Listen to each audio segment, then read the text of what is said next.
It's been a weird week. First, we thought Carlo might be gone, and then it surfaced that we don't even want to pay his buyout. I don't know what's going on with there. And it sounds like we're bracing. A lot of the reports coming out seem to suggest we're bracing for a low-key summer. We got Trent. We already got what we need. The squad is complete, is what the briefs are saying. Jarod, how are you today on this wonderful Friday? Listen, the weather's great here in New York City, Sid. So from a real life perspective, I am doing just fine. From a Real Madrid perspective, well, that's a whole different story. Yeah.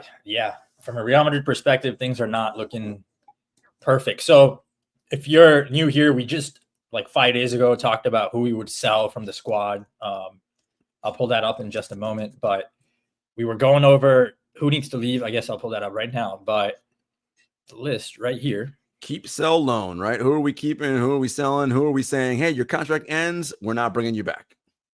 Yeah. So on the screen, if you're watching on YouTube, you can see all the different people we would get rid of. I mean, the gist is we need to get rid of Alaba and Militao. We need a new back line because Ferland Mendy's gone. We might sell Rodrigo, maybe even Ceballos. Endrick needs to get loaned. Modric needs to go.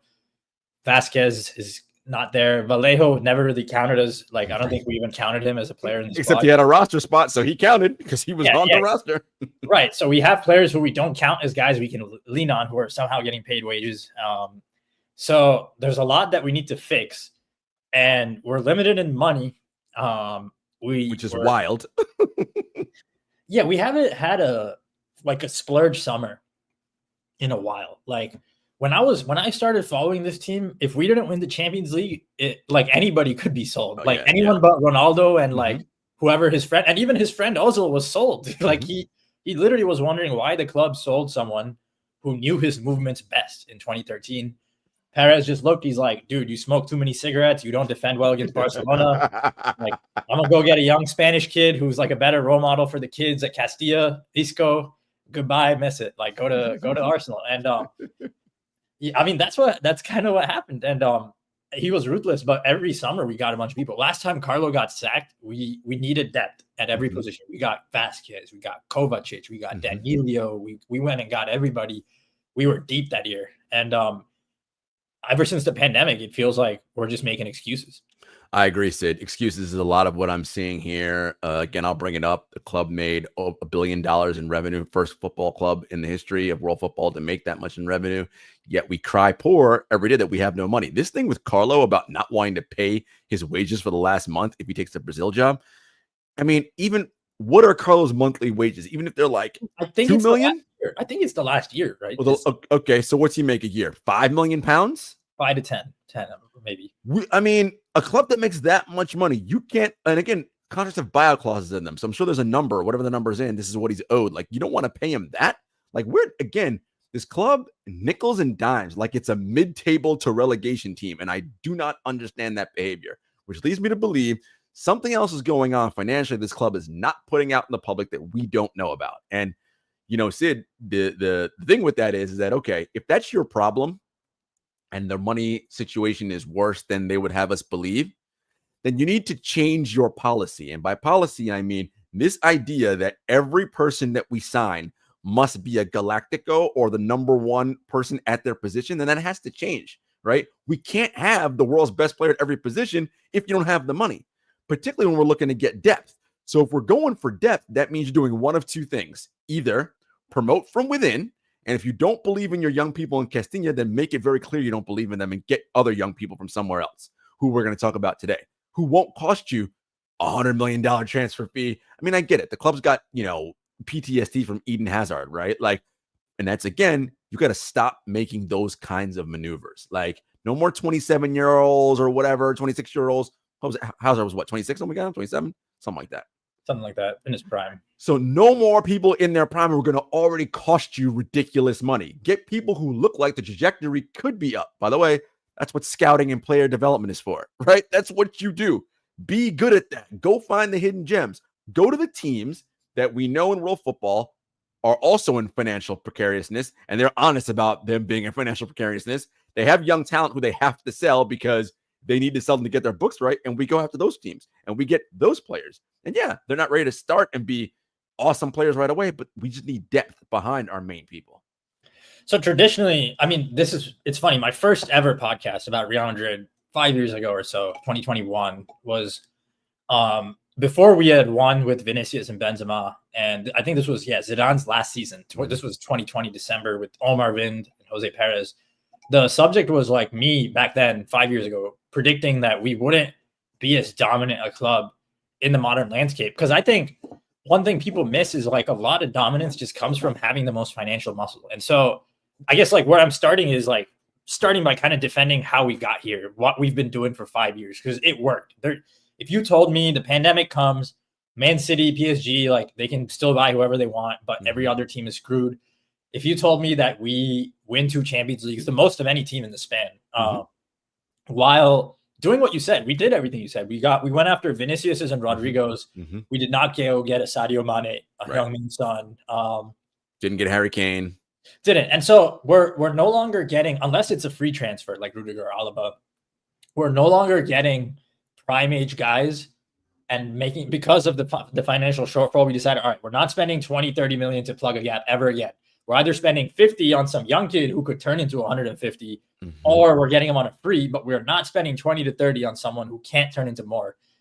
We've been doing that for a few years now. And not only that, we've also just gotten more stingy. Like before, maybe if we bet on the top 2% of towns, now we bet on the top 0.5. Like we just do not bet on as many guys as before. Yep. Well, we bet on more young guys, but like we just can't afford as many bets is the way the club has been moving for so many years.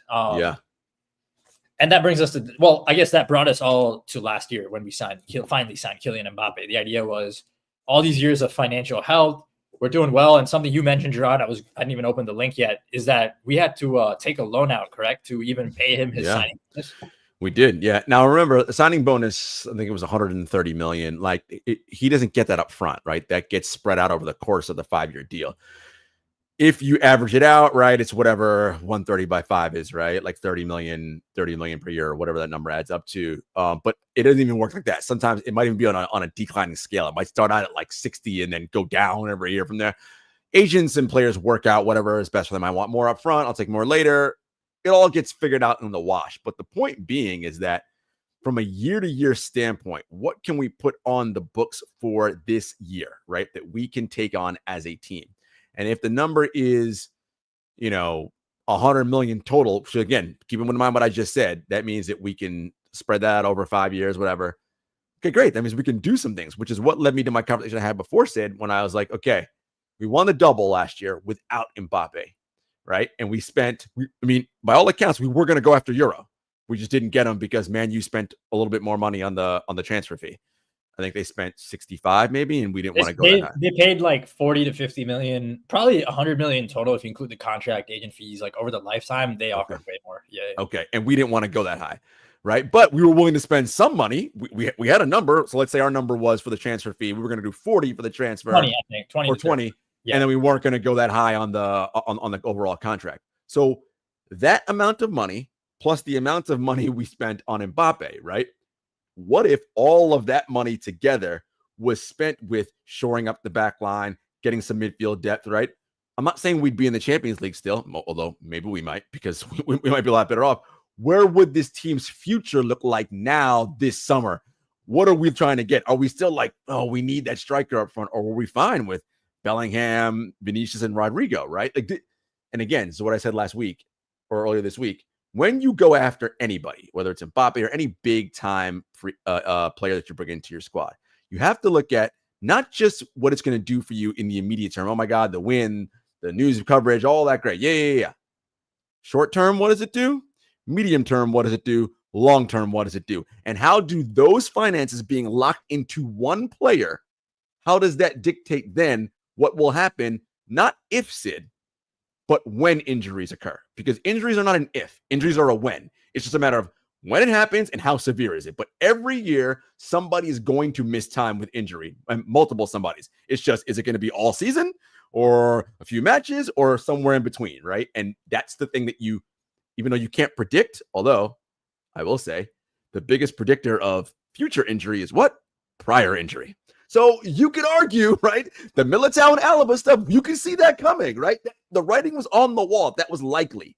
And now with Rudiger going through what he went through, I'm very nervous about what his future is going to look like, right? Because he's going to be ripe for more injury, right? And so we have to figure out how do we get younger in certain areas and cheaper if we need to, right? I'm fine with that, but with a potential to be like, all right, we can grow into this. And now for the next decade plus, we will, to your point, we'll have that $100 million player now, even though it only cost us 10 years ago. Yeah. And on that note, like, I think that's where the big hiccup is with Vinicius. I think Mbappe overall, like you said about injury, he doesn't get hurt. Like, he really doesn't get hurt. Like, that's what people miss about like some of the greats in each sport. Like, we've seen LeBron and Ronaldo's and Messi's. These guys played every damn game. Like, LeBron didn't miss a game till he was like on the Lakers as an old man. Like, he didn't miss a game for 15 years. And like Mbappe is like that. And that's where I understand the reluctance. Something I want to roll back from our last chat, because it kind of ties into what we need to do is, do we just blindly extend Vinicius?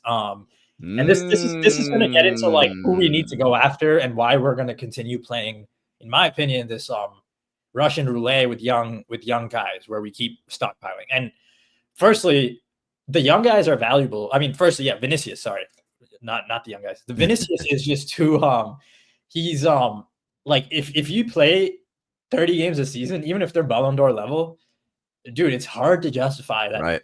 For 10 million, that 20 to 30, that's like, you need to be so perfect to justify that final raise. And I get why you might want to run it down, or why like, and as an institution, you got to have some pride. Just as a sporting institution, you don't just blindly give a guy a raise because when he doesn't play all the games. That's all. Like, even if he's better than Mbappe, which I'm saying he is, like, he doesn't play every game. You need to just play one season, dude. Don't get hurt. Like, show us that we can trust you. Yeah. Sid, it's an old cliche that people who watch American sports know, and that is the best ability is availability, right? Like, when you pay someone whatever their salary is, when that person misses time, that is dead money, it's money you are lighting on fire, literally, and you're not getting the same production, because when Vinicius goes down, you don't have a second Vinicius to put in that spot. That's not how it works, right? Somebody else who's of a lesser quality has to go there. Right. And whatever. And when I say that, I mean, not necessarily formation wise, because let's say, fine, Carlo puts Mbappe 11. The point is, someone has to fill the spot of the 11, and it's going to be a lesser player than Vinicius. Right.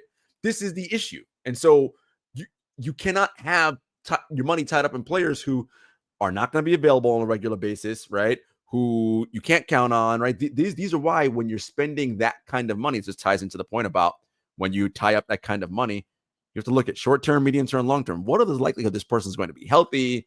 I can count on them, this, that, and all the various things. And so, again, if money is an issue for you as a club, and if that is the case for Real Madrid, which we're saying it might be, how do we overcome that? And, as you know, Sid, I am loath to give Barcelona any credit for anything. That's just being a Real Madrid fan. I just don't like doing that. But one of the ways that they're able to overcome those issues is their extreme dependence on La Masia, right? Like, that is a huge reason they're able to overcome these problems. And whether we as Madrid fans like it or not, they pump out talent coming out of that academy, like elite talent. Now, how long they play and they stay healthy is a whole separate conversation, but the talent they pump out is elite. They start 2 teenagers in their main 11. Like, I mean, it's incredible, right? One of them, people are already saying, might freaking win the Ballon d'Or in October. This is crazy because, like, to be honest, even the 2009 and 11 teams, they didn't produce this much concentrated talent in a 2-year span. Like, like Xavi, Iniesta, Messi are not the same. They're not the same generation. Like, Xavi's was a vet by the time Messi was playing. But then when you look at this is like Kubarsi, Yamal, and it's crazy because they also had Ansu Fati, who was also this good before injury. So, and if Pedri, who's what else? Pedri 20? Yeah, no, Pedri's older now. He's older than that. He's 22. Yeah. Okay. Yeah. He was I was like 20. No, they didn't sign him at 16. So Pedri, Gavi, and Fermi. That's that same generation. Pedri, So Gavi. Pedri was signed. Yeah. So Pedri's a funny one. He wasn't even La Masia. Okay. He was signed, and I get it because everyone misses it. Like it's just you think he just feels like a Barcelona player. Yeah. But they just right when they were at the bottom of their time in 2021. Bartomeu, I think him, like on his way out, he signed Pedri. It's the funniest thing. He ruined the club, but on his way out, he's just what like a smart signing. Yeah.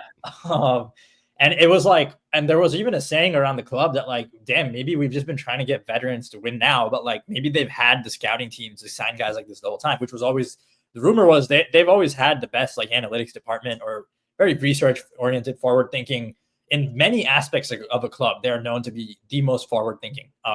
Which is a problem for us. But we are the most forward-thinking recruiting team in the world, in my opinion. Still, even in spite of everything, I think our recruitment policy, like, there's some things we disagree with, but it's very smart. And I think the area where it's smart is, like, don't go for anyone unless they're going to make us, like, their young shot. And here's where we don't have a La Masia. But one thing we do get going young is, like, the contracts are smaller. They're still, like, rookie-scale contracts, so to speak. And like I'm looking at Rodrigo's deal. He wants a raise. I'm like, okay, like you're on a manageable deal, like for a forward. Obviously, can't give him a raise. You ain't getting no raise, my guy. Scored how many goals he scored this year? 4. I'm probably exaggerating, but I know what you mean, though. Like 4. I remember, like I remember when he scored that crazy goal. But he scored like 2 goals in a game or something, and he had that one where he like went left, cut onto his right, scored top corner. And everyone's like, oh, Rodrigo. I'm like, dude, okay, this is you. We're good. But this isn't you. And it wasn't him. Well, you hit the nail on the head right there, Sid. The fact that you only remember the one time means that because it only happens so frequently, right? If he was producing at a level we thought was good, we'd be like, oh, how many? No, that wasn't the goal. That was the goal against this team or that team. But he scored so infrequently this year that it's a problem. Yeah. And I mean, I'm at the point where I remember all his droughts, like, and when he scored over the years, like that first fall when Benzema got hurt, he started scoring. Then contract renewal talk started, and I don't know what happened. Then he got extended or whatever, and then I mean, last season was just crazy. It's like he went cold mid-year, and he went hot in the middle. Got hot in the middle, went cold again, and then Perez like got his jersey after Brazil, and then he went crazy against Man City. Right place, right time. So all right, I just got a little sheet here, and I'm gonna start with the Vinicius thing. Instead of keep, sell, loan, it is ideal and realistic. So ideally, we need to, this is the only thing we're going to retouch from the old keep, sell, loan, the Vinicius thing. We're going to give him a raise only if he's healthy. I would say, ideally, you hold off on the raise and you run the clock down knowing that you have the poker chips, which is you're not going to want to play for anyone in Europe. Let's be real. If you go anywhere, in my opinion, you're only going to Saudi. You're not like, you don't really look at any other team in Europe after Real Madrid and be like, oh, I want to go lead them. Exactly. Unless it's like, to be honest, like a 2008-9 Man City project that's just starting, like maybe a Newcastle. I could potentially see an exception for someone brand new, but I just don't see any appeal in winning the Champions League at Bayern Munich or Man City after what you've done here, especially if you're not going to get paid that much more at a club like that. Now, but the thing is, he runs out in 2027, Jarod, and realistically in football, like, he's an asset and you got to treat him as an asset, not as a human or a player, which means like his value starts declining heavily if he chooses to leave on a free. And so all that, it's 2 years away. And this is what I hate about contracts. It's like 5-year deal, which means, okay, it's really like 3 years. And then we talk about what we're doing with you next. Yeah.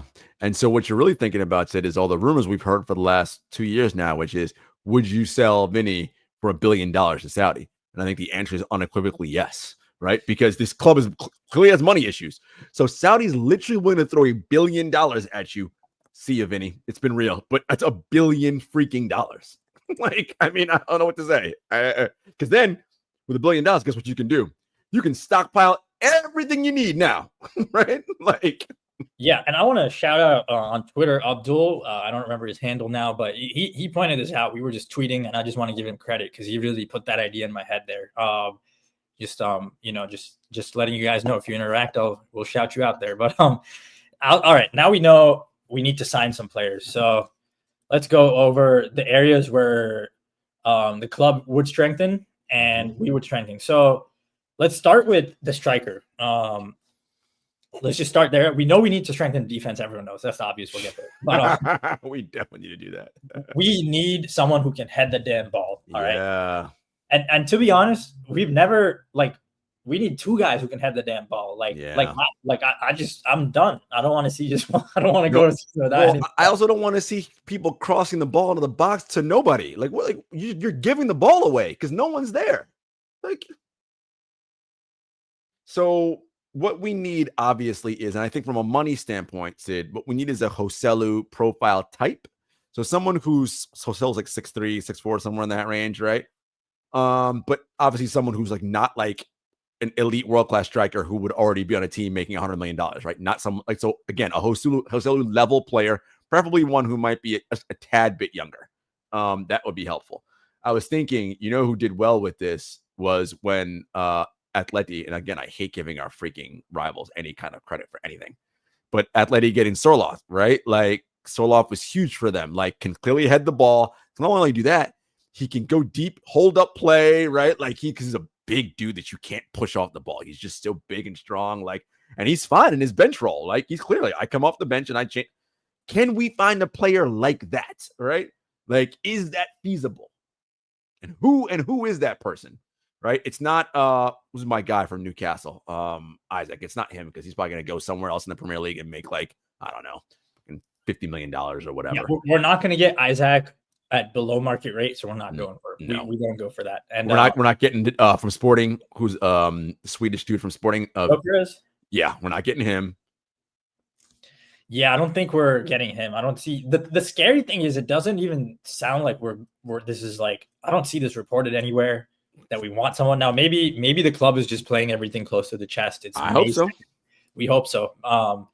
But we need that. Now, realistic, we'll get there, but I'd say I just had one more thing.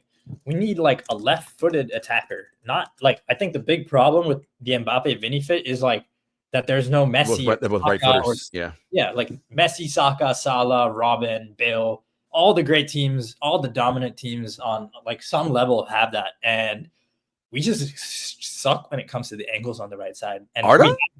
We have Arda. We do, but I actually think this is where I'm specifically saying left-footed attacker, not left-footed playmaker. Yeah. And Arda, I could consider him an attacking midfielder, not a forward in any sense. For sure. So left-footed forward, who can dribble. I don't not asking for that much. Just a left-footed guy who can dribble, right? Because if you can't take him off the dribble, then what are you doing that Rodrigo didn't do? Rodrigo would just get cornered there. You're just gonna get cornered too. What are you gonna give? Left-footed shooting? That's Arda can do that, on your note. So left-footed forward who can dribble, sorely missed right now. Now, the club, I feel like the club is not gonna do that. Either of these things, I don't think they care. But I'll just add, if we sell Rodrigo, just while we're here on the forwards, do we need a Rodrigo replacement? Now, I would say no. I think we are good with Nico Paz. Nico Paz. So I'll just say Nico Paz comes in. Yeah, I like him as an attacking midfielder. Obviously, we can move him up front a little bit, and he could be that secondary striker. Is he left-footed? I believe so, if I'm not wrong. Let me confirm. Nico Paz, strong foot. Yeah. He is left-footed. That's what I remember. He's a tall and left-footed. So he kind of I actually haven't followed whether he's been heading the ball specifically, but he is tall. He is tall. A player that I think may come up, but he doesn't help us because he's another right-footed player. But in that, and it'd be what are you, another Brahim, is the Brazilian from Wolverhampton, Matheus Cunha. He is 20, even younger. But I feel is he a better Brahim? Is what is he the same as Brahim? That's where I'm I don't know. I think Brahim is in a spot where I think Nico and him can just seamlessly fill up Rodrigo's minutes, honestly. So. And Brahim he's on a good contract. I would say just don't even bring anyone. Just let Brahim be Brahim and continue with that role. he has some serious like Nacho Fernandez potential if he keeps going. Like he could just be here forever. Yeah. So say the ultimate question though, I think when you think about who we're getting is what kind of formation are we going to be as a team? Are we going to play with 4 midfielders and 2 attackers, or 3 midfielders and 3 attackers? I think that's a question for the next coach. But like the problem is like when you have Jude, I just feel like he should be allowed to be one of the 3 forwards, and you play with 3 midfielders, Jude, Vinny, and Mbapps. I think that's got to be the setup. Yeah, almost no matter what, and that's why it's more convenient to have a Joselu off the bench, right? Because so you can drop Jude and then deeper, and then put Joselu in the middle. Yeah, and screw Qatar for just like what do you like? No one watches your league, guys. I'm sorry. I'm like we'll watch Saudi, but this is just you're trying to compete with Saudi. Nobody watches you guys. You just had to ruin our season for no reason. Now nobody watches Joselu. God damn it. Like it's true. Yeah. Like if anything, they're gonna watch the Saudi league. Everyone's wondering why you and Coutinho went to Qatar. But it's you don't get guys like that. Like it. Like in any sport. Like that's how good do you have to be that efficient off the bench and be in the right spot and score, while also like how old do you have to be where you're not asking for a lot of wages, you don't cost a lot, and you're okay with that. And the other biggest part. Real Madrid is the club of his life. It's like all that plus I love this club more than anything. Right? Yeah, like relatives with Carvajal, like he had a lot going. So Carvajal probably played a big role. To be honest, probably did. Yeah. So I'm sure he did. Right. So when you put all that together, we need one realistically hard to find. So I'll say hard to find someone like Joselu. We're more likely, in my opinion, to get like a younger Isak who's like cheaper than a Joselu. Who's the kid that we put on loan to in La Liga, and he almost scored on Courtois in that game we won 1-0. Oh, I can't think of his name. Do we bring him back because he's tall and can head the ball? Is he on loan though, or has he been sold? You got to pull up his name though. I thought he was on loan. I didn't think he got sold. Now I gotta find see. This is the problem when you like, what's that kid's name again? No, I know he's on the tip of my tongue. Man. And it was a recent game too. Like we just played them, like within the past couple weeks. See, this makes for great podcasting, guys. Yeah, I'm sorry that I don't have my freaking. We will. No, yeah, they're like there's an article, embarrassing stat. Hatafe. Is he on Hatafe? Is that the lineup? Hatafe. Borja Mayoral.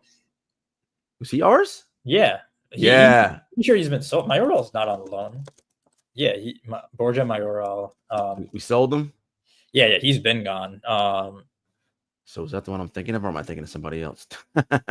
Let's see. He was loan. Yeah, 2022, we sold Mayoral. So, I mean, that's an example of a kind of guy. It's just like he's only 27.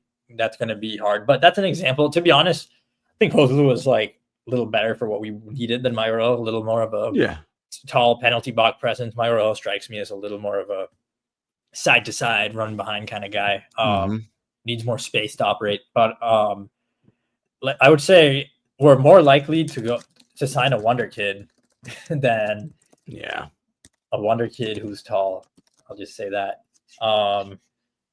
But yeah, I mean, just going from the era of like Ronaldo and Bale, so good, to Mbappe, who can't dribble that well or head the ball. It's like, damn. Yo, can we talk about that? Mbappe's not a good dribbler. Like, he's had periods where he's good. For me, what I loved about him was that he was like a video game FIFA winger, where like you could just tell him stand near the touchline, make any run inside or out. Right. He's just going to outpace everyone, and he's efficient in front of goal. Just do that your whole career, and at least do that while you're young when you can. And he didn't even do that because PSG was just such a dysfunctional environment. And I mean, it's just crazy how like spending 5 years somewhere like that, I really think it messed with him, and it's going to take development.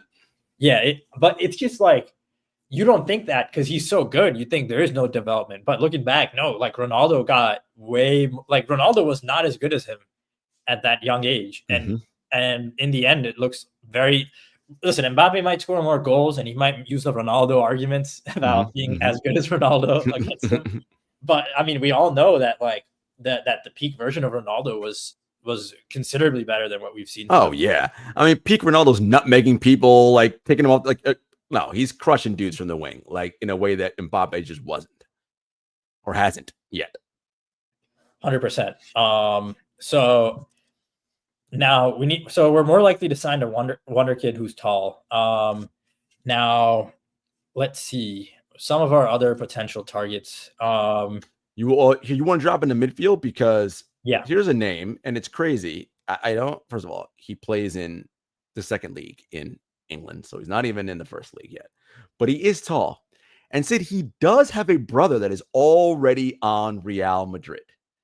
I'm talking about 6'3", 19-year-old Job Bellingham. I mean, that would be a fun signing. It's just like I'm not sure if he could be good enough, to be honest. I think yes, that is my fear, that I just don't think he's good enough. Yeah, I don't think he's good enough. What about like I don't have too much to add in that I haven't watched him much, but from what I've gathered, like if he's like anything like a traditional English midfielder, he might just be like a polar bear in Texas if he came out to Real Madrid. Because Jude is like that plus like the ability of the best Spanish midfielder ever. Yes. So it's like if you remove all the Zidane stuff and you just have a guy who looks like Jude and runs around, it might not work. A guy who looks like Jude and runs around. They're just gonna be like, "Hey, get out of here, dude! Just get your brother on."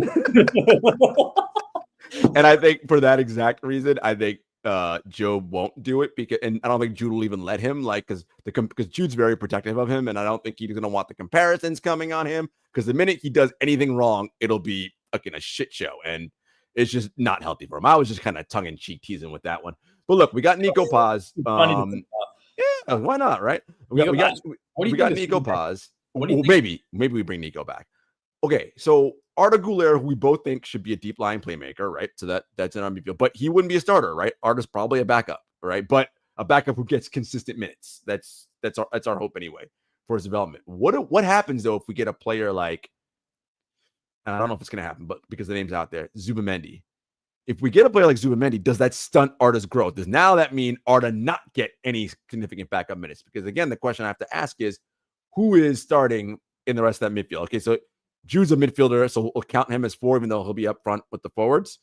So that means we know it's Tchouaméni and we know it's Valverde. So that means one spot. Yeah, if Zubimendi joins, I would assume that allows you to play 2 of those 3 in a lot of games, in maybe half the games of the season, where like, because between injuries and competitions, you might be able to get away with a couple. But yeah, that definitely cuts back on Arda's minutes. And I mean, I think the club's policy is usually to like just bring in guys and let them figure it out.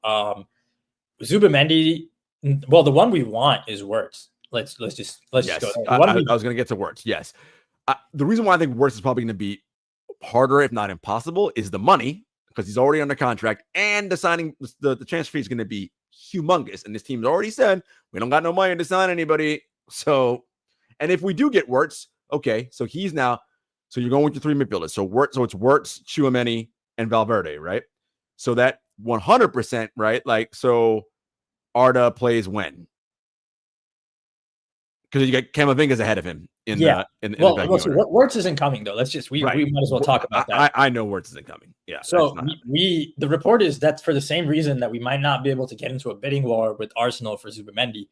Zubimendi's awesome. He helps like control games. I think like we have enough talent where he wouldn't be useless here. Mm-hmm. The worst case scenario is that he ends up like Illaramendi. Which is very possible. That is really the fear, in my opinion. Because that dude was such a disaster, and he was supposed to be the thing for us. And when he signed, like Carlo had him, I remember. And so if there's too much like of a money issue there, the other option seems to be this young man named Rodrigo Mendoza from Elche. Let me pull up his stats in the meantime. But Rodrigo Mendoza from Elche, and yeah, I mean, it looks like Man City are going to get Wirtz, but it sounds like in midfield we just get one controller, bring Nico back, and we're good. What about and then our backup midfielders are Camavinga and Arda, right? Those are the guys on the bench that come off, and Camavinga probably he'll get minutes in every match. Hopefully Arda gets more. We'll see.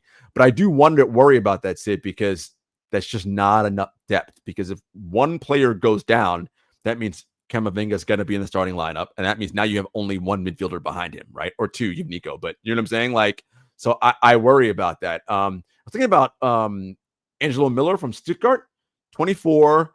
He might be on the move, low wages, not a huge transfer fee.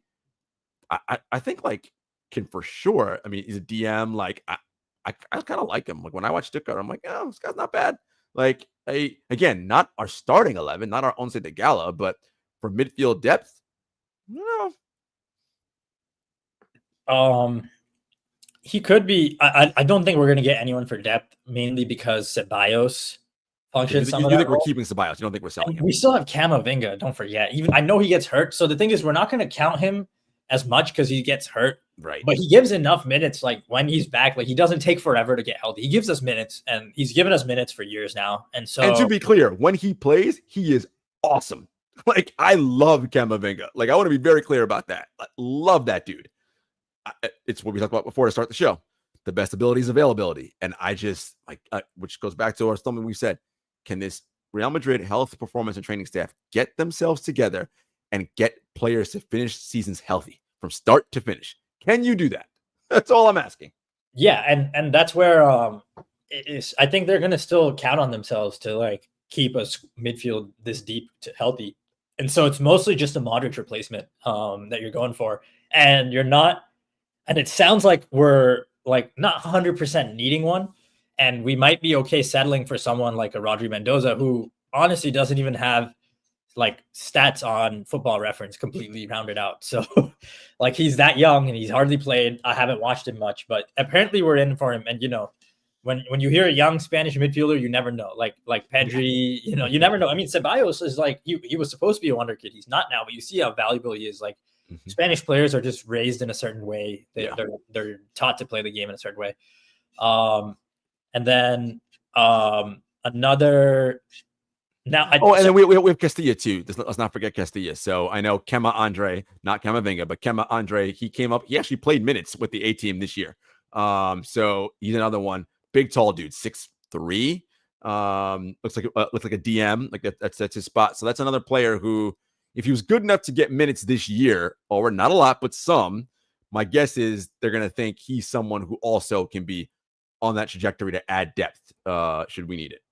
Well, and that's where from Castilla, our striker, potentially some people say it could be Alvaro Rodriguez, who, That's who I'm thinking of. Yeah.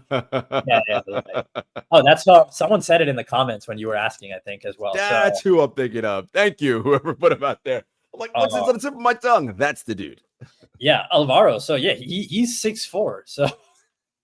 So I mean, I'll just, you know what? That's just, they're more likely to bring. I mean, literally, can you just all summer work on crosses and headers with Alvaro? Do that all freaking summer long. Like Alvaro, Nico, Jude just take turns attacking the box. Vinny and Mbappe go learn to like work with them.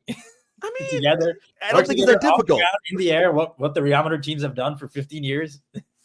I mean, I think that's the stuff that I think comes easy when you have someone who can head the ball. To be fair, I don't blame Carlo as much. It's like this season sucked, honestly, for that reason. Like it's like, holy crap, you guys don't know how to finish moves with the most. Like even if you practice it, what can you practice when you can't go in the air? Like it's just so limiting. And I mean, even when you go watch, I always bring them up because I thought the precedent would be like Messi, Neymar, Suarez, where none of those guys could head the ball. But like Suarez was 100 times better at heading the ball, I guess, than our front guys, except Jude arrives. But Suarez was way better than Mbappe and Vinicius.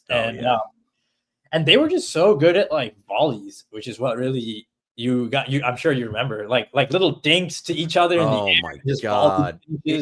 It was so pretty and beautiful to watch. I think I said to you in the comments, or through our conversations, watching Inter and Barcelona, just watching Inter like on their set pieces. I was like, oh man, look, here comes the cross, a nice head, just gonna like pass. See the other person over here. I'm like, doesn't seem that difficult for world-class players to do this. Like, why can't we do the same thing? I know we don't have a set piece coach. We don't have guys who can head. Like, I get it. Well, I don't know how much the set piece coach matters offensively. Defensively is a different story. But we're bad at that too. Offensively, we've just been elite in the air. Maybe not always on corners, but when we've had like we've just been so good in the air for so long. Like, just going back to the years before Vinicius was really there, a lot of it was just us crossing to Benzema sometimes. There was no space on the ground. Yep. Benzema would do something with it. Cristiano was elite in the air. Like, those years, him and Bale, when those two were literally the two best at heading the ball in Europe on the same team, and then Benzema being the third best at heading the ball, and then Sergio Ramos coming in. Also excellent. The center backs and Ramos is like arguably the best ever among center backs, or one of them at heading. But like center backs in general, like when Militao and Rudiger are healthy, like we do head the ball. Like, not Alaba, but traditionally we've always had center backs who could do it. But that's never enough. You need like Jude and center backs is not enough. You need forwards. Yeah, exactly. We're missing that. But going forward, Sid, Militao and Rudiger may not be able to jump as high anymore to go ahead the ball, given their injuries. So, yeah, I still think Rudiger comes back healthy, but Militao, man, cooked. Yeah, so Nico Paz, and then ideal, realistic. So ideal, I'll just add Florian Wirtz. Is like Florian Wirtz purely not as a fit. I'll say not fit, but purely as a talent. And I'll say I don't know if Zubimendi is ideal or realistic, to be perfectly honest. He might not be ideal. Yeah. No, you're right. So I'll leave him out. And then over here in realistic, I'm just gonna say instead of Wirtz, more likely someone like young, like someone cheap / young. Let's get Alvaro Rodriguez back, man. I love that kid. He's 6'4". Just teach him, just freaking work with him. Let's do that. Yeah. So. Oh, and you know the other name that I'm gonna bring up now, the 17-year-old from River Plate, Franco Mastuano. Mastuano. I thought the last report, as far as I saw, we used to be really in for him. I think we cooled off for some reason. Oh, we cooled. Okay, I thought they cooled. I don't know if we cooled or negotiations just didn't go well. Something went wrong, so I'm gonna have to that's what I last remember reading. And maybe I don't think I'm hallucinating it. But no, I looked this up recently because I remember he was all you could hear about like 18 months ago. And yeah, so let's see. I forgot to add this back to stage. So this is the stage now. More likely to have someone cheap and young like Rodri Mendoza.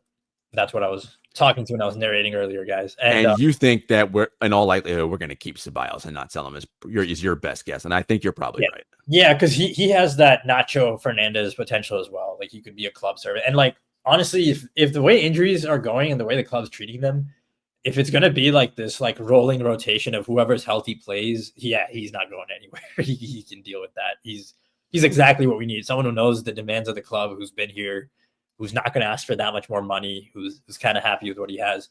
That little stretch he had was so good for like us and him, but especially us, honestly. It's because like he could definitely do more somewhere else. Well, remember during the season when he wasn't getting any run, when he was healthy, he was like, just send me back to Betis, like whatever. Like, he was trying to get out, like, and I was like, oh, yeah. Well, yeah, then he got hurt, and we won without him playing any minutes, and then we need him again in a bad. It's funny how we need him in the bad years. I feel bad. Like, a lot of these good guys, like, we need them in the good years sometimes too, and the bad years. But this guy only really was needed in the bad years. Luck of the draw, my guy. It really is. All right, now we get to. I think we've really covered the midfield and forward line. Yeah. Now we got defense and then the money. That's really so sorry. Real Madridistas, if you're hoping for some exciting news about who we're getting in the midfield and forward line, ain't happening. Well, the thing is, like, I apologize for not analyzing more. Like, consider signing Alex Baena, someone said. So yeah, we could consider people like that. It's all going to come down to money, but realistically, it sounds like a lot of the reports say we're not trying to spend like 50-60 million on anyone unless they're insanely good and young and nobody knows about them, or like we're ahead of negotiations. Right. Like the way we got Camavinga, like 30 million, like he only wanted to come to us. They'd agreed to sell to us. 30 million was dirt cheap for him. I guess he was on the last year of his deal. And someone mentioned Patrick Schick. Listen, if we get him, that would be awesome too. Shouldn't be very expensive. Someone also said Budimir for next season. So all good names. How old is Budimir? Those are all excellent names. I just, again, given what the club is putting out there and how it operates, I just, to Sid's point, unless we're ahead of the game on someone no one else knows about, or we already have like the next 12-year-old that we have like ID'd in Brazil or wherever, that we're already like in touch with his family and giving them whatever they need. Like, it's probably not happening. Well, I'll throw Budimir as a good like type of profile out there, but yeah, that's actually one of the better shouts. 33, like that's like. Kind of like what we're. He's 33. Yeah. So he shouldn't cost us too much. And he wouldn't he might be down for something like this potentially. And I think what we're saying is we need that that controlling type, right? The guy who has that ability to control pace a little bit, right? Like that's kind of what we need. And yeah, if we can get that, that's great. Well, Budimir, yeah, I mean, I think to be honest, is Budimir a striker or is he a? Oh, I thought we were. Yeah. He is a striker. No, he is. I was just going back in time to some of the older comments. So, okay. No. So the vet control, the more of the vet controller would be Baena, who is his age. Baena is only 23. So he's young. That's the obstacle because he might cost a lot. Yeah, someone, and some other teams, I'm sure, are like keeping their eye on him. Like Yes. But as far as like Budimir, he's an old guy. He's 33-year-old vet. He might be convinced to be a bench forward. So I think that's right. I think he might be that guy. That might be what we need. That might be our Joselu profile type who comes off the bench and gives us a different presence. And yeah, Baena is a 45 million price tag, which is why I don't know if we go for him at 45 million. That just sounds like 45 million. He's how old? 22? 23. 23? I'll put a question mark. Put a question mark. It also depends on if there's a bidding war. If 5 other teams are interested, then no. But if it's just us and maybe one other team, maybe. I'm gonna say more ideal. I just feel like for some reason we won't go for it. But I'll put him in that. So someone like Baena at 45 million might be what we want. Like that might be a good move because it's another bet you take, and he's different to Arda, right-footed. You hope that hit one of him. That's the thing. It's sink or swim. Only one of them are going to make it, but you don't care. You just sign him and you. Well, I think Madridistas probably hope it's Arda, right, in their hearts because they're attached to him. Because right, but like ultimately, you're right. One of you sink or swim. Figure it out. Yeah, I think Arda's too good. Where if he goes somewhere, he'll succeed. That's where we can't like risk letting that happen. And I think he'll break out, but he does have to break out here on his own. Like we won't do that for him, obviously. No, yeah. But he can only break out, Sid, if he has actual minutes to play. Can't break out on the bench. 100%. I do hope the next coach does a better job. For Alonso, it's like it depends on the system. I don't think he'll play the 3 at the back. I think he plays 4. Mm-hmm. Yeah, if he plays 4 with a 3-man midfield or like a 4-2-3-1, like Arda will be able to play one way or the other. Like we should be able to squeeze him in somewhere. But all right, next the defense. So everyone wants Hutchinson. I don't know if it's like I haven't scouted him closely enough to know if he's perfect, but I'm just going to take the consensus and put him here. Here's what I will say. Not only is he sort of your modern day center back, he's 2-footed to both feet, which means he can be the left center back or the right center back. Like, and that's huge. That kind of right. We always talk about versatility, etc. He is 19. Does not even turn 20, I think, for maybe another year. Mm-hmm. Not anytime soon. Sid, if the club is right about this guy, he is 20, but okay. Yeah, he turned 20 like 2 weeks ago. Okay, this is your center back for the next decade plus, right? Yeah. We saw him play for Spain, have that incredible assist for the Lamine Yamal goal. This dude is, I think he's special. And I think if you get him into our system and he gets to learn from Rudiger, remember I said, if we're going to keep Alaba, you ain't going to play, my guy. You're going to be a mentor because I don't want you on the pitch. If we can't get rid of your contract, you got to teach these kids. Like, imagine what he could be teaching this kid. And then you make the center back, you make it open competition, Sid, right? Like, if you assume Rudiger's going to be healthy and he keeps his starting spot, okay, fine. You know me, I'm more like, can we start phasing Rudiger down? But whatever. So Rudiger's 1. You make it open. Hey, Raul, we love what you did this year, Asensio, for us. You were awesome. But we're not just going to hand you the starting center back job. You got to compete with Dean. You, Dean, and Jacobo Ramon, the 3, or Joan Martinez, if he's healthy enough in time for training camp. The 4 of you compete to see who's going to be the next starting back next to Rudiger. Imagine the levels these guys will bring themselves to want to play that, right? And then you get your pick of the litter after that for your second center back pairing, right? And then you got whoever's left. And everybody's under the age of, well, Asensio's what, 23? Everyone's under the age of 24. That's a future worth getting excited about, if it's me. Yeah, 100% now. Sounds like this is where we'll get into the money very shortly. Let's just finish our defense targets versus our realistic targets. So Hudson, and then another option is Hato. Have you seen any of Hato? Any thoughts on him? I have seen him, like him a lot. He made my list. So let me tell you who's on my list. Piero Hincapié, Hato. Who else? What are my other center backs? So we'll get back to Hato in a minute. This Saliba thing, can we just get that out of here and be like, we're not doing it. That's not happening. Oh, well, I don't think. I'll just say, right? Like, that's not happening. I'm just gonna make a note here. If not this season, just whenever you can.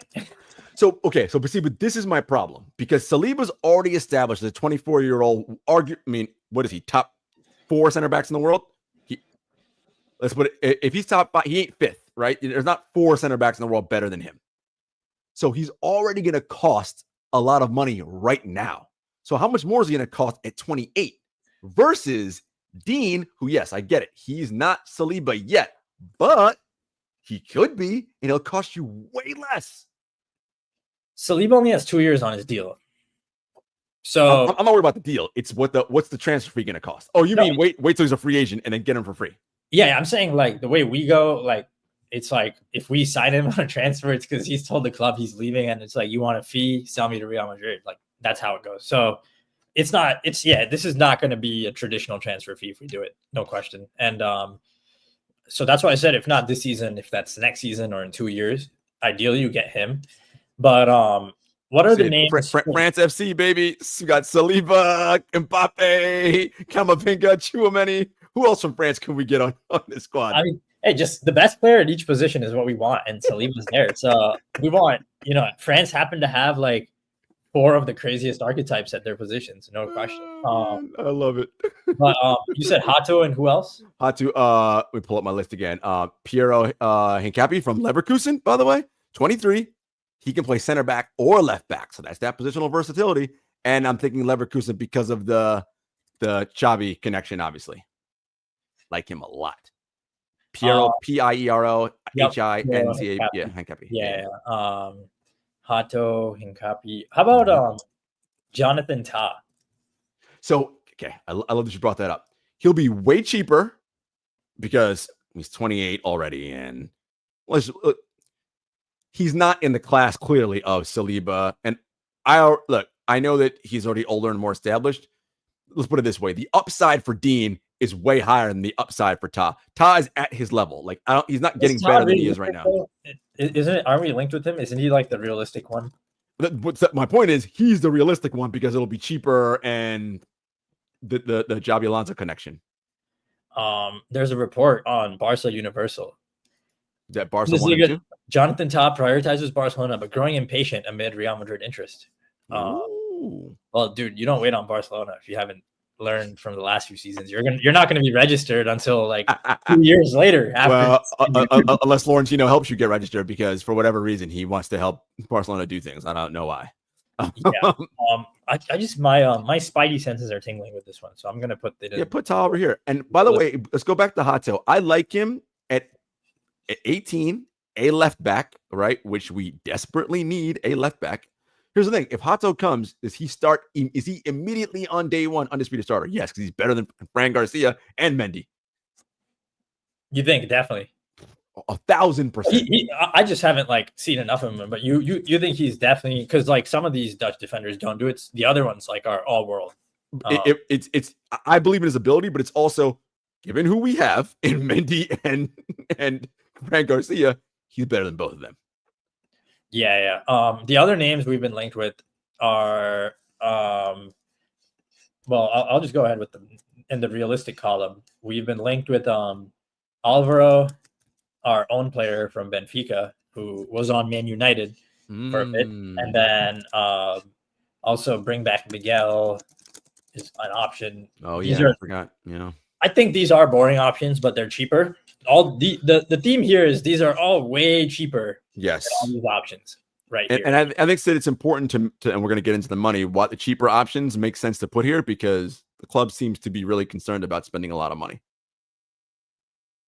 Yes, and it's not even sure if they saw Rodrigo, even though the report is he'll leave. But yeah, they seem afraid of spending money. They don't seem like they have a lot.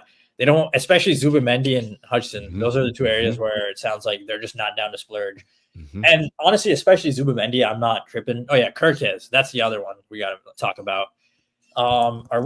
Is he realistic or ideal? That's what we got to figure out here. How old? Milos Kirkes, 21-year-old for Bournemouth. So, I mean, him and who's the other Bournemouth player we were looking at? Hutchinson's also Bournemouth, right? Yeah. Yes, he's Bournemouth. Yep. I was thinking about Murillo from Nottingham Forest. They're having a good season, and I wonder if they're going to go this. Hey, we're going to make Champions League, right? Because they're going to finish top 4 from Premier League. They might finish 3rd actually. I gotta see where they are in Forest. I think they're still in the top 4. Yeah. Hold on, let me bring up Premier League. Premier League table. Is Nottingham Forest still in the? Ooh, nope. They have fallen to 6th. Oh well. Yeah, that's crazy. They've fallen by a lot. Huh? Yeah, they were up there for most of the season. I was like, oh yeah, Nottingham Forest. But yeah, maybe we can move on a guy like him. But yes, I think these younger options, I think, are definitely where the squad is going to be. Younger, cheaper options. And Ta's not young; he's 28, but he's cheap. So I think because he's free, he's still going to cost whatever his contract's going to be, wherever we sign him to, and we're not going to sign him to anything crazy if he wants to come here.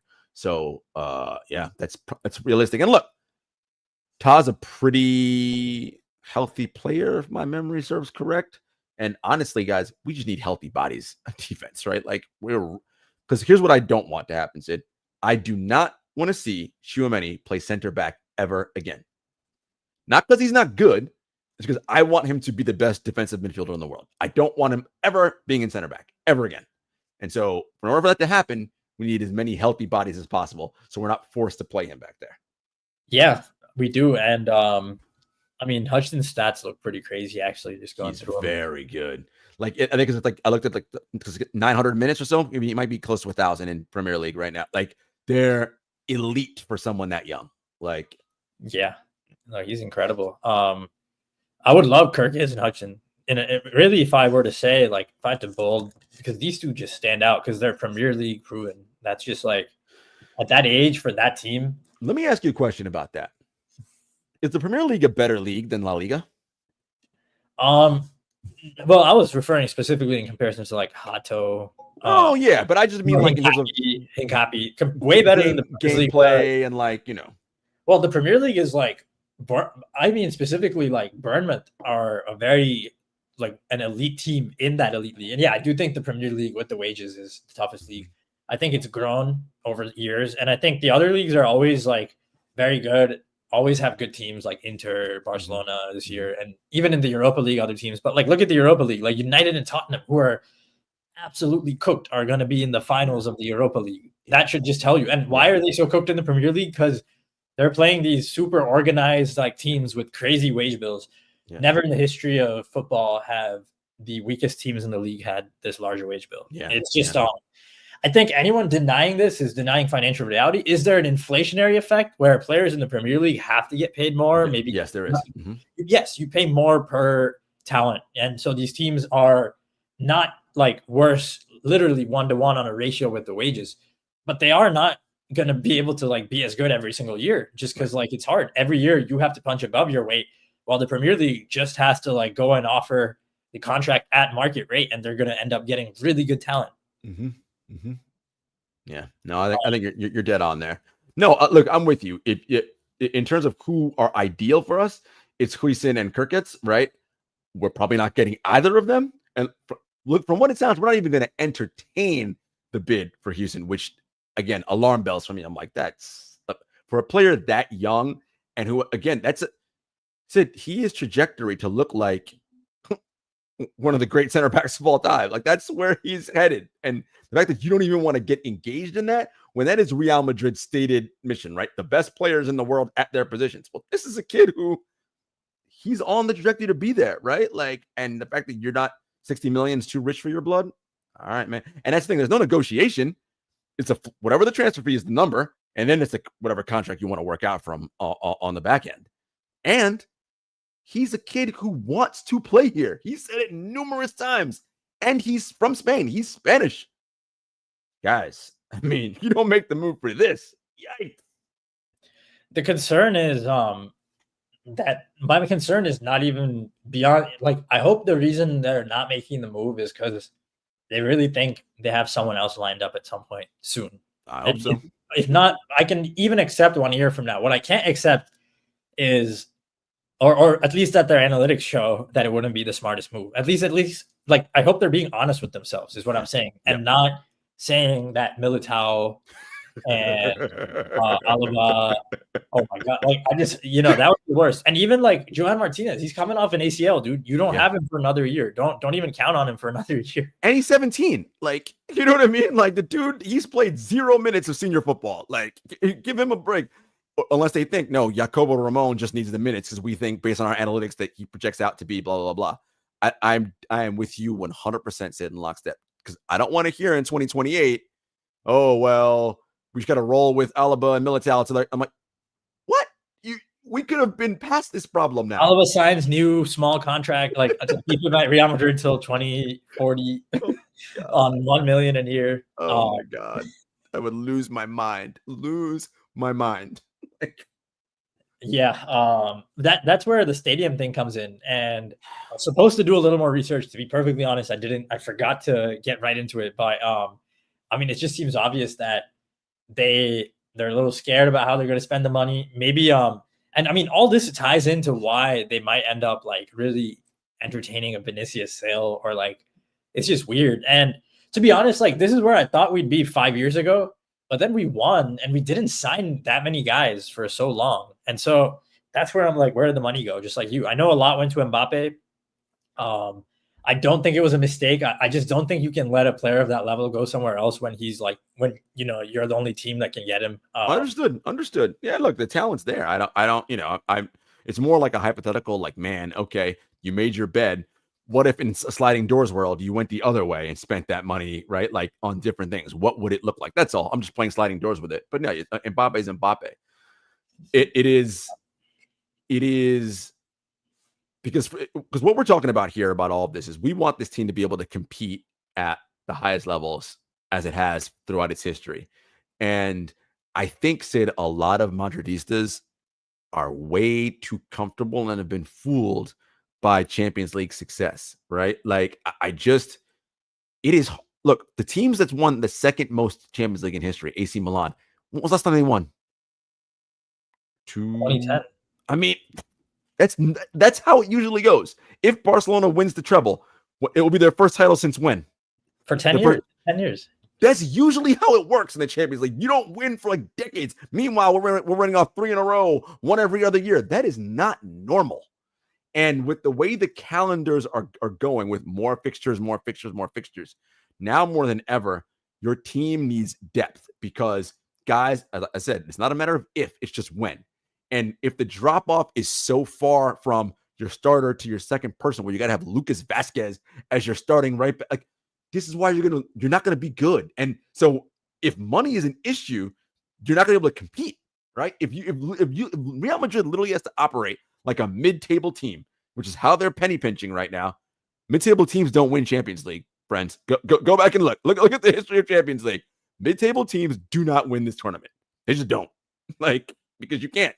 You win your league every so often, right? Because it's the right year, you got your right, but you cannot play on Saturday, midweek, and your domestic tournament. You just can't, because you don't have players will drop dead if they have to do that, right? And you see that with those mid-table teams who spark up and have awesome years where they win the league. The next year when they're in a European night, Sid, what usually happens? They're terrible because they don't have the depth. They just can't do it. And if that's us, dear God, we are in a world of hurt. When Florentino fired Carlo last time, he went and got Benitez so much depth, as I said at the beginning. So it's hard to believe he's not aware of these issues, and like especially the left-footed winger in attack, the need for like someone who can head the ball, making sure we have control, or a coach who understands that Goulart needs to control it and like knows to ask for someone if he can't. I mean, knows how to work within, at least like a good coach should get this team to control it without like that many more signings. Honestly, that's where, like, to be honest, like this is not as, that's why I don't have Zubimendi here. I just don't know if like it's absolutely necessary. We have a lot of good players. Chouameni, playing better, he can really help control games. Yes, keep him at DM. Don't put him at center back, because then he's gonna regress. Yeah. And I mean, so I largely agree with aspects of the approach, especially if we lack money. But I hope we play Fortea behind Trent and then bring Alvaro back. I mean, it's realistic that we're gonna do some of these cheap things. And that's what we did in 2015-16 too. Going into that season, we did trigger like Lucas Vasquez's buyback was like 1 million from wherever we brought him back from, like things like that. Casemiro we brought back from Porto. So yeah, I think bringing a lot of guys back is realistic. Like Alvaro, I think Alvaro is more realistic than Miguel. And he's young. Yeah, he is young, and I guess the club believes in him. I honestly haven't seen enough of him. I know he's like a left back. I know he can play. I think he can play solid defense, and he's pretty good on the ball. So we'll see. But I think you hit the nail on the head right there, Sid. Right, which is okay. If money is the issue, and this is what teams in all other sports do. Like, think about small market teams in the NBA. If they cannot spend whatever they want and get whoever they want in free agency because they know they're not a destination, what do?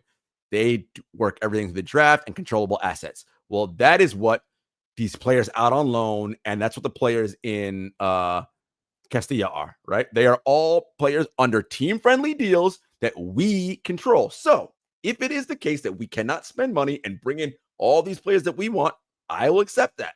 But then you must prioritize the contracts you can control, and that means whoever your coaches has to be like, we got to trust Castilla in these squads, and whoever we got out on loan, bring them back and develop them. Because this idea of, well, let's just keep Modric for another year. What? No, like let's not do that, right? Well, Alaba and Militao are our signings. No, that's not good. No, okay. We cannot do that. Those disaster. If that is our plan going forward, I'm telling you. Let's just say, let's play this out, Sid. If all we do in the summer is bring Trent and we say, you know what, Modric is such a great part of the club, bring him back, right? Another 1-year deal for him. All we got to worry about is Alaba and Militao coming back. We're fine. Mendy just needs to get his hamstring recovered. We'll be fine. I'm telling you right now, if we do that again, it's not going to be another good year, folks. I promise. It won't be, because we just don't have the requisite quality and depth that we need. And it could be present by our young kids, but they need an opportunity to see and get good. And as I said to you before, I'm a firm believer in this. If you bring the kids up, whether they're out on loan or they're in Castilla, and you're in training camp and they're working with the starting 11, rising tide lifts all ships. If those players do not get better working with these kids, then you know what that means? Then they weren't that good to begin with, right? Greatness brings out greatness in other peoples. Now, it's not linear. It isn't like you bring them up on a Monday and then Wednesday they're ready to roll. That's not how it works, right? But there has to be a progression. And if they are good enough, these elite guys will lift them and they will show their worth, much like Raul Asensio did this year, right? Like, and that was in the most extreme situation. He had zero time to work with the team. It was like, you have no choice. Get in there, dude, and learn on the fire. I'm saying avoid that. Do it early in the summer, training camp, whatever. See what you got. Bring it from there. Yeah, and that's where another guy, Rafa Obrador, we loaned him out to Segunda Side Deportiva La Coruña. Apparently he was decent there. We could potentially bring him in. I don't know. That's another option, potentially. we could bring him back. I guess that was the Segunda though, so we don't know how he would do in La Liga in comparison. We'd have to see. Well, but remember the guy you mentioned who we sold, the huge dude from Atletico who came on in the second half, their striker. He was in the second division right the year before, and now all of a sudden he's off the bench striker in the first division, like, and looks like a man child that you cannot knock off the ball because he's huge. So it isn't necessarily about where you are; it's just how good are you? What do you do with the opportunity when presented to you? Right? That's the other part about this we don't know, Sid. Right? Like these are professional athletes. Man, you give them just a little oxygen to breathe. They may knock your socks off and be like, holy hell, where have you been my whole life? And they'll tell you, I was here the whole time. I should never got an opportunity. Yeah, for sure. Also, someone else like Saliba, I forgot to mention in the ideal category, I guess is like Bastoni, but I don't think Inter are trying to sell him to anyone. So yeah, that's not as realistic. And someone mentioned Mario Gilla as well to put him on the list from Lazio. Yeah. You know about him? Yeah, decent player. Again, I think it's that idea of anybody who is looking for either more of an opportunity somewhere else at a bigger club because they're not going to get it where they are, or they're on a team where for whatever reason they have to sell because their finances aren't where they should be. So I love that idea. Let me add him to the potential like ideal list. So. And these are two dudes from the Premier League, which whatever in the Premier League, so they're probably not going to leave. But Guhi from Crystal Palace, and this dude's more of a known quantity. But Branthwaite from Everton, I don't know if they're like in the ideal. Those two have been considered like several times before as like by us. No, not by us, but I think they're just good center backs, and I think that's where Premier League wages come in a little bit. It's hard to get these guys on good contracts, good wages. They're on good contracts, probably already decent contracts, and they aren't going to be cheap if those teams need them. They're not going to let them go for less. So those guys are good, but yeah, I think that's where you try to sign the equivalent from a cheaper league like Lazio, like Mario Gilla. That's where I think they're struggling to get Hudson, Kirkes. These guys are. It's just hard to sign some of these guys from Premier League clubs, and it's tricky. Yeah. It's tricky.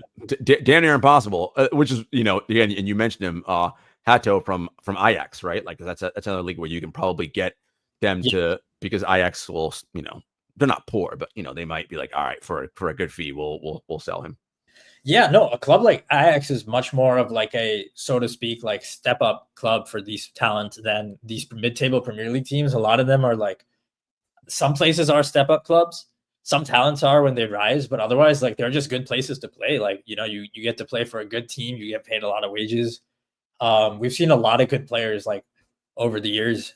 Coutinho. I mean, we've just seen decent players. Like even Isaac. Like he was supposed to go to a bigger team a while ago, and Newcastle is that bigger team. Yeah, he might move this summer. Possible. He might for sure. Well, I think this is a good list, and we know there's some issue with like Real Madrid is like we're not getting the money from the Taylor Swift concert, so it's a problem. We don't have all these crazy fans booking flights and tickets to go to Madrid. It's a problem.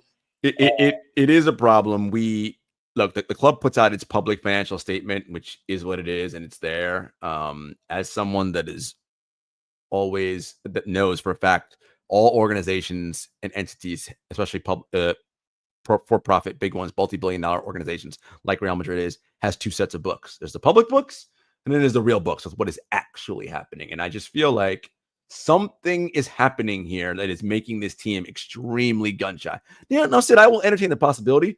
It could be that Florentino, as he's getting older now, because what is he? Is he late 70s, early 80s? He's up there.